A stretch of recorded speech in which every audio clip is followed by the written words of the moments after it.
Hava, sen benim yüreğim, sen bir bahar eğilir kimi gülersen.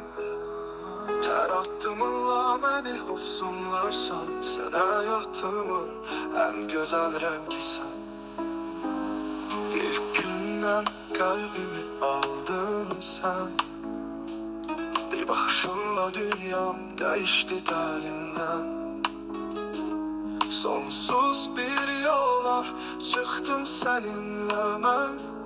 Sen benim hayalim, gerçek sevincim sen. Yaxşı ki varsan hava, benim yüreğimdə həmişə qala. Sevgi yolları senle parlak ola. Sen benim sonsuz sevgimsen hava.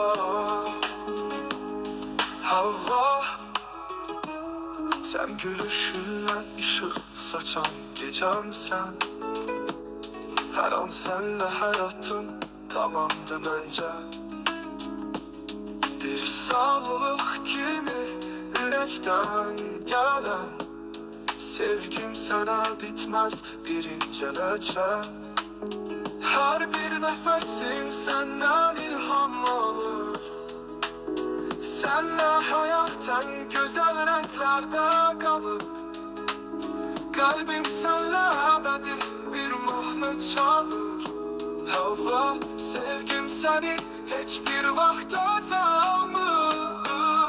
Yaxşı ki varsan hava, benim yüreğimdə həmişə qala.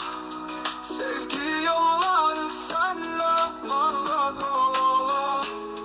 Sen benim sonsuz sevgimsen hava.